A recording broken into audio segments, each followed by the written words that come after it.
Hello दोस्तों, आप सभी का स्वागत है।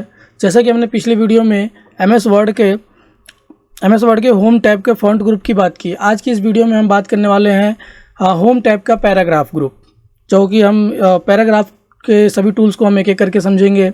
लास्ट वीडियो में आपने फॉन्ट ग्रुप को सबको समझ लिया था। अगर उसमें कोई डाउट रह गया होगा तो आप कमेंट करके बोल दीजिएगा, मैं उसको डाउट क्लियर कर दूंगा। लेकिन अभी हम पैराग्राफ के बारे में जानने वाले हैं, तो चलिए एक एक करके शुरू करते हैं हम। अब यहाँ देखिए, मैं पहले यहाँ पे कुछ रैंडम आर्टिकल जनरेट कर लेता हूँ।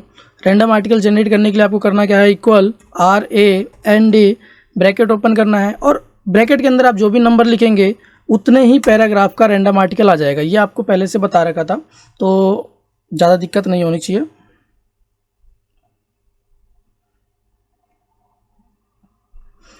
अब देखिए, ये आर्टिकल जनरेट हो गया। अब फॉन्ट ग्रुप और पैराग्राफ ग्रुप में और फॉन्ट ग्रुप और पैराग्राफ ग्रुप में क्या डिफरेंस है, मैं आप सभी को बता देता हूं। जैसा कि फॉन्ट ग्रुप के किसी भी टूल्स को आपको इस्तेमाल करने के लिए आपको आर्टिकल के अंदर पहले किसी वर्ड को या लाइन को या पूरे पैराग्राफ को आपको सिलेक्ट करना पड़ता है। फिर उसके बाद आप जो भी टूल्स पे क्लिक करते हैं वो टूल्स अप्लाई होता चला जाता है। लेकिन पैराग्राफ में ऐसा बिल्कुल नहीं है। पैराग्राफ में आप चाहे सिलेक्ट कीजिए या ना कीजिए, वो अपने आप अप्लाई होना शुरू हो जाता है। क्यों? क्योंकि इसका ये पूरा का पूरा ग्रुप ही है पैराग्राफ ग्रुप। मतलब कि आप किसी भी टूल को अप्लाई करेंगे तो पूरे पैराग्राफ पे ये टूल अप्लाई होता है। अब सपोज़ मैं इसे सिलेक्ट करता हूँ या नहीं भी करता हूँ, मैं पैराग्राफ के अंदर कहीं भी क्लिक कर देता हूँ, और अगर मैं कुछ भी करता हूँ तो ये देखिए,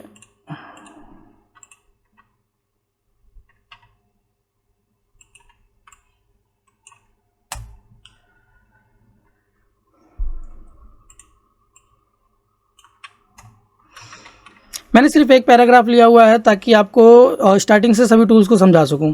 पहला टूल है बुलेट्स। इसको वैसे बुलेट लाइब्रेरी भी बोलते हैं। और अगर आप यहाँ पे एरो पे क्लिक करेंगे तो देखिए बहुत सारे बुलेट्स आ गए। ये बुलेट्स होते क्या हैं? एक्चुअली ये पॉइंट मार्किंग के लिए होते हैं। जैसे कि हम कोई पॉइंट्स लिखते हैं तो उसके लिए हम बुलेट्स लगाते हैं। सपोज़ मैं इसमें से कोई भी एक ले लेता हूँ, ये वाला ले लेता हूँ, और यहाँ पर मैं अगर कुछ भी लिखता हूँ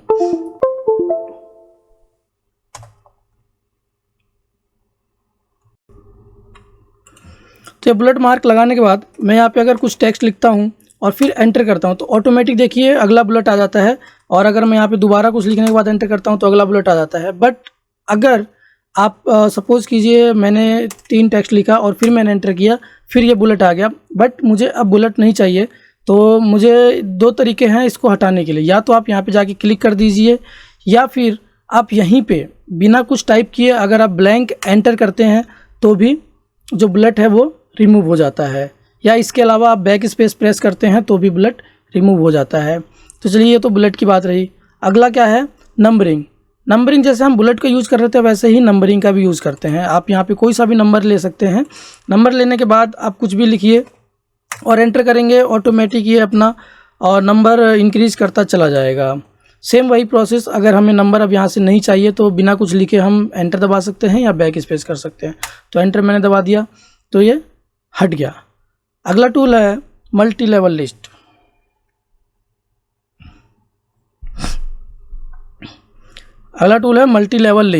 अब मल्टी लेवल लिस्ट से क्या होता है, जैसे कि हम नंबरिंग का यूज़ कर रहे थे और बुलेट का यूज़ कर रहे थे, वैसे ही मल्टी लेवल लिस्ट भी नंबरिंग की तरह ही काम करता है। बट मल्टी लेवल मतलब हो गया नंबर्स के अंदर भी हमें नंबर बनाना हो, जैसे कि सब नंबर हम बोलते हैं, जैसे कि 1.1, 1.2, 1.3, फिर 1.3 के अंदर भी हमें बनाना हो 1.3.1, तो उसके लिए हम यूज़ करते हैं मल्टी लेवल लिस्ट को। अब यहाँ से मैं कोई सा भी एक ऑप्शन ले लेता हूँ। यहाँ पे जैसे कि देखिए 1 आ गया, और मैं यहाँ पे लिखने के बाद एंटर करता हूँ तो 2 आ गया, फिर लिखने के बाद अगर मैं एंटर करूँगा तो वापस ये 3 आ गया। बट अब मुझे यहाँ पे 3 नहीं चाहिए, मुझे यहाँ पे 2.1 चाहिए। तो यहाँ पे आप पॉइंट को सब पॉइंट में बदलने के लिए आप टैब का प्रेस करेंगे। पॉइंट को सब पॉइंट में बदलने के लिए आप कीबोर्ड से टैब प्रेस करेंगे। जैसे ही टैब प्रेस करेंगे तो जो नंबर होगा वो सब नंबर में चेंज हो जाएगा। जैसे कि यहाँ पे सब पॉइंट 1 आ गया। सपोज़ मैं यहाँ पे कुछ भी लिखने के बाद एंटर करता हूँ,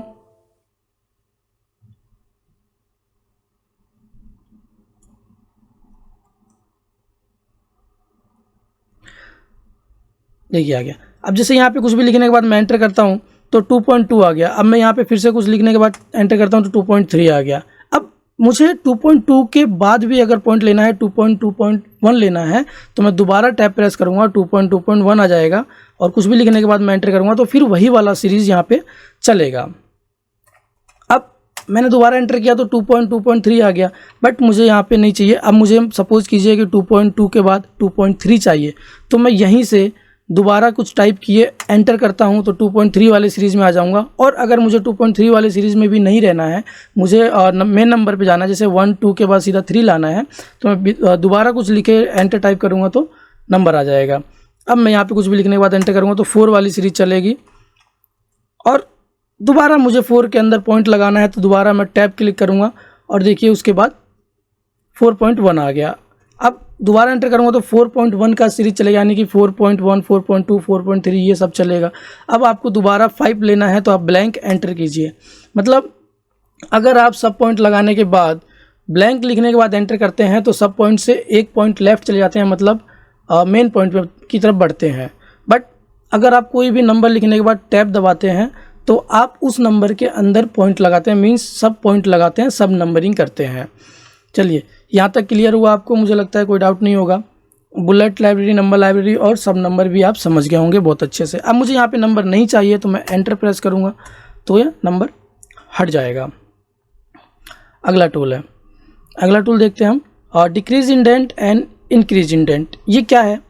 सपोज़ हम पैराग्राफ पे बात करते हैं। ये पैराग्राफ है, मैं यहाँ पे क्लिक कर देता हूँ। जैसा कि मैंने कहा पैराग्राफ सेलेक्ट करने की जरूरत नहीं है, सिर्फ क्लिक कर दीजिए, पूरे पैराग्राफ पे ये टूल अप्लाई हो जाएगा क्योंकि पैराग्राफ टूल है ये। तो मैं यहाँ पे क्लिक करता हूँ और यहाँ पे देखिए डिक्रीज जो वाला जो इंडेंट है वो लेफ्ट की तरफ एरो दे रहा है और इंक्रीज वाला राइट की तरफ दे रहा है। बेसिकली ये करता क्या है, ये पैराग्राफ को या वर्ड को लेफ्ट और राइट की तरफ मूव करता है। अगर देखिए मैं यहाँ पे अगर राइट वाला क्लिक करता है यानी कि इंक्रीज इंडेंट पे क्लिक करता हूँ तो पैराग्राफ को देखिए राइट की तरफ मूव कर रहा है। अगर मुझे पैराग्राफ को राइट की तरफ मूव करना है, लेफ्ट की तरफ मूव करना है, तो मैं इधर वाले पे क्लिक करूँगा, मतलब डिक्रीज इंडेंट पे क्लिक करूँगा। समझ गए आप लोग? डिक्रीज इंडेंट पैराग्राफ को या वर्ड को लेफ्ट की तरफ मूव करता है और इंक्रीज इंडेंट पैराग्राफ या वर्ड को राइट की तरफ मूव करता है, अगर हमें मैनुअल करना है तो। अगला टूल है, इन टूल्स को भी डिस्कस करते हैं। पहले अब हम ये जान लेते हैं। यहाँ पे मैं कुछ लिख देता हूँ उससे पहले।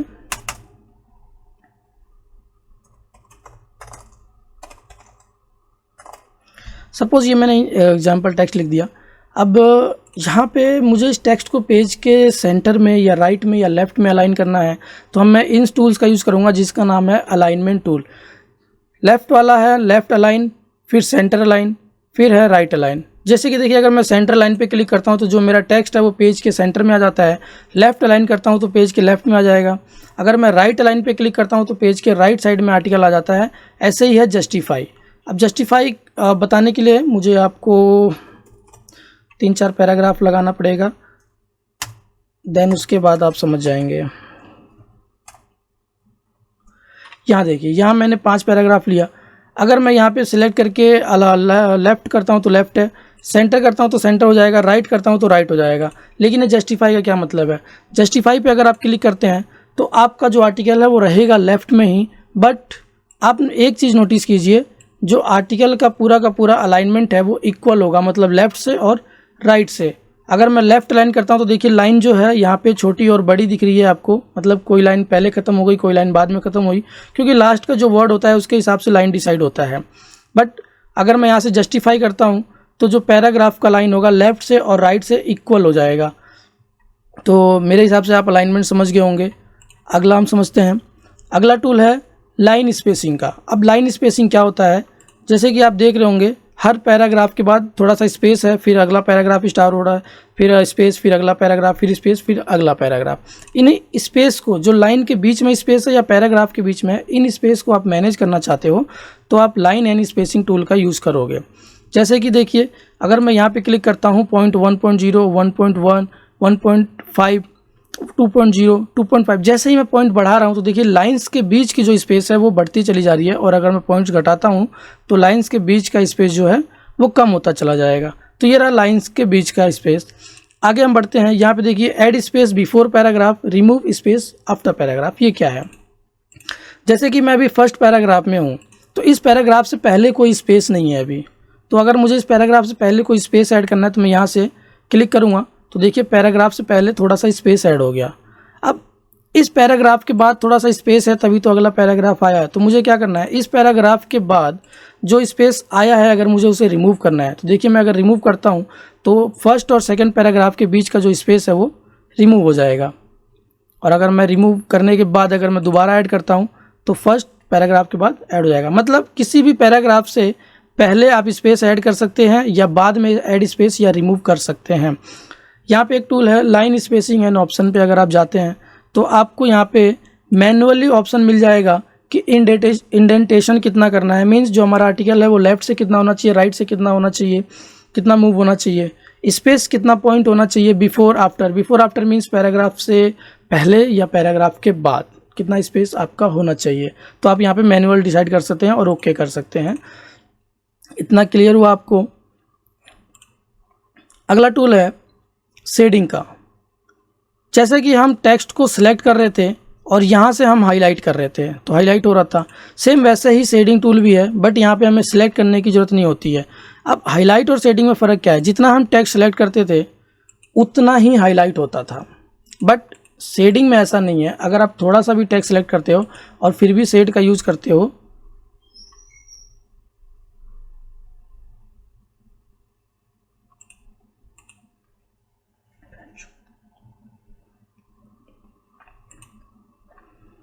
तो हाईलाइट और शेडिंग में क्या डिफरेंस है कि ये फॉन्ट टूल है, जितना हम टेक्स्ट सेलेक्ट करते थे उतना ही अगर हम हाईलाइट करें तो ये हो जाता है। बट अब शेडिंग में क्या डिफरेंस है कि आप सेलेक्ट कर कीजिए या मत कीजिए। सपोज़ अगर मैंने इतना टेक्स्ट सेलेक्ट किया और फिर मैं शेड करूँगा तो इतना ही करेगा ये हाईलाइट। बट अगर मुझे पूरे पैराग्राफ को करना है तो मैं सेलेक्ट ना करके अगर कहीं भी क्लिक कर देता हूँ और मैं अगर शेड टूल का यूज़ करता हूँ तो देखिए ये पूरा कलर करता है। और एक डिफरेंस और है कि अगर हम पूरा सेलेक्ट करने के बाद, पूरे पैराग्राफ को सिलेक्ट करने के बाद अगर हम हाईलाइट का यूज़ करते हैं तो जहाँ तक हमने सेलेक्ट किया वहाँ तक इसने कलर किया।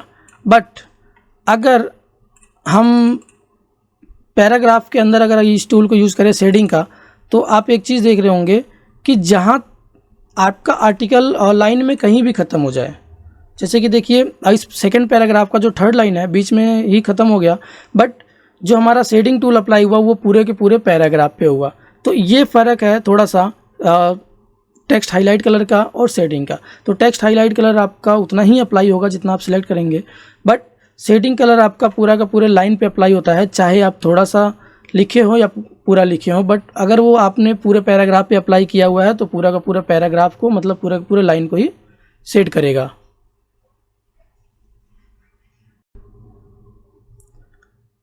शेडिंग के बाद जो टूल आता है वह है शेडिंग के बाद जो टूल आता है वो है बॉर्डर टूल। बॉर्डर टूल का यूज़ हम कैसे करते हैं पैराग्राफ के ऊपर। सपोज़ मैंने इस थर्ड पैराग्राफ पे क्लिक किया और बॉर्डर लगाना, मतलब कि पैराग्राफ के ऊपर लेफ़्ट राइट या नीचे की तरफ आप बॉर्डर लाइन लगा सकते हैं। जैसे कि अगर मैं यहाँ पे क्लिक करूँ तो देखिए बॉटम बॉर्डर, बॉटम मतलब पैराग्राफ के नीचे, टॉप बॉर्डर करता हूँ तो ऊपर आ जाता है, लेफ़्ट करता हूँ तो पैराग्राफ के लेफ़्ट में आ जाएगा, राइट करता हूँ तो पैराग्राफ के राइट में आ जाएगा। ऐसे अगर मैं और नो बॉर्डर करता हूँ तो अगर बॉर्डर लगा हुआ है तो रिमूव हो जाएगा। अगर मुझे चारों तरफ लगाना है तो ऑल बॉर्डर करूँगा और आउटसाइड बॉर्डर। अब ऑल बॉर्डर और आउटसाइड बॉर्डर दोनों पे आप क्लिक करेंगे तो सेम चीज़ होता है, बट इनके बीच फ़र्क क्या है वो मैं आपको समझा देता हूँ। जैसे आप अगर मल्टीपल पैराग्राफ को सिलेक्ट करते हैं, मल्टीपल पैराग्राफ को सिलेक्ट करने के बाद आप आउटसाइड बॉर्डर करते हैं तो तीनों पैराग्राफ एक बॉर्डर के अंदर पैक हो जाता है। बट अगर मैं ऑल बॉर्डर करता हूँ तो तीनों पैराग्राफ के ऊपर अलग अलग से एक एक बॉर्डर अप्लाई हो जाता है। इसके अलावा अगर आप बॉर्डर को रिमूव करना चाहते हैं तो आप क्या करेंगे, यहाँ से नो बॉर्डर करेंगे, रिमूव हो जाएगा। अब ये तो रहा जो पहले से बॉर्डर्स दिए हुए हैं, बाकी आप इनके अंदर अपनी मर्ज़ी से अगर कुछ बॉर्डर ड्रॉ करना चाहते हैं तो आप यहाँ पे बिल्कुल लास्ट ऑप्शन पे जाएंगे, बॉर्डर एंड शेडिंग ऑप्शन पे। यहाँ पे आप जाएंगे तो देखिए आपको क्या क्या ऑप्शन मिलता है। पहला तो है नॉन का, मतलब कि कोई बॉर्डर नहीं। बॉक्स कर देता हूँ तो चारों तरफ बॉर्डर आ जाता है। तो मैं एक काम करता हूँ, बॉक्स ले लेता हूँ। बॉक्स लेने के बाद अगर मैं ओके करता हूँ तो देखिए चारों तरफ बॉर्डर आ गया। इसके अलावा अगर मैं यहाँ से देखिए ऊपर नीचे लेफ़्ट और राइट का ऑप्शन दिया हुआ है, अगर मैं यहाँ से किसी भी चीज़ ऑप्शन को हटाता हूँ तो देखिए ऊपर से यहाँ से बॉर्डर हट गया, नीचे का हटाना है तो मैं यहाँ से नीचे से हटा दूंगा, लेफ्ट का हटाना है तो लेफ्ट से हटा दूंगा, राइट का हटाना है राइट से हटा दूंगा। जैसे मुझे ऊपर और नीचे चाहिए तो मैं ऊपर का और नीचे का बॉर्डर ले सकता हूँ, टॉप एंड बॉटम बॉर्डर।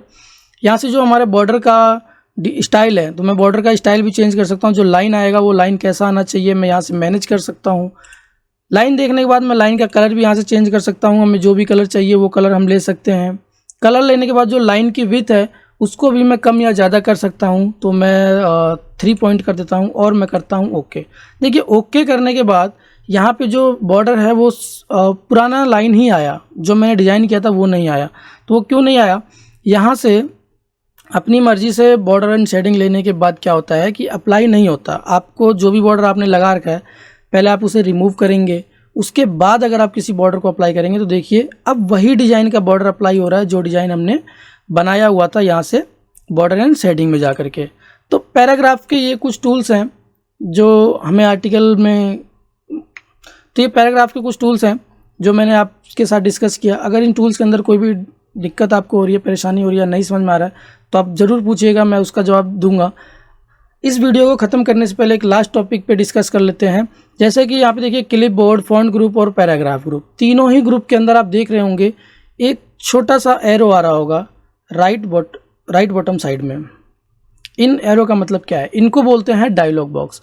जैसे ही आप डायलॉग बॉक्स पे क्लिक करते हैं किसी पे भी, जैसे मैं क्लिप बोर्ड के डायलॉग बॉक्स पे क्लिक करता हूँ तो यहाँ पे मैंने जो जो चीज़ें कॉपी किया होगा वो यहाँ पे मुझे शो हो जाएगा। फिलहाल मैंने एक ही पैराग्राफ को कॉपी किया हुआ है तो एक ही चीज़ शो हो रहा है। अगर मैं इसे क्लोज कर दूं, फ़ॉन्ट के डायलॉग बॉक्स पे क्लिक करता हूं तो फ़ॉन्ट के सभी टूल्स आ जाते हैं, जिसको क्या है कि मैं अप्लाई करते करते यहाँ पे उसका प्रीव्यू भी देख सकता हूं। ऐसे ही अगर मैं पैराग्राफ के डायलॉग बॉक्स पे क्लिक करता हूं तो पैराग्राफ का डायलॉग बॉक्स आ जाता है, जिससे कि अगर मैं कोई भी टूल अप्लाई करता हूं तो यहाँ पे उसका प्रीव्यू दिखा देगा। तो डायलॉग बॉक्स का यही यूज़ है कि आप जो भी टूल्स अप्लाई करते हैं उसका प्रीव्यू साथ साथ आप देख सकते हैं। बट जो क्लिप बोर्ड का डायलॉग बॉक्स है वहाँ पे आप ये चीज़ देख सकते हैं कि आपने क्या क्या कॉपी किया है, क्या क्या डिलीट किया है, जो भी किया आपने कॉपी किया होगा, कॉपी की हुई चीज़ें यहाँ पे आपको दिखेगी। और वापस से अगर आप उसे कहीं पे पेस्ट करना चाहते हैं, जैसे इसे करना है तो क्लिक कीजिए, देखिए वो पैराग्राफ यहाँ पे पेस्ट हो जाएगा। तो इस वीडियो में इतना ही रखते हैं। अगर यहाँ पे आपको कोई दिक्कत परेशानी होती है तो कमेंट करके ज़रूर पूछिएगा, मैं आपसे ज़रूर डिस्कस करूँगा।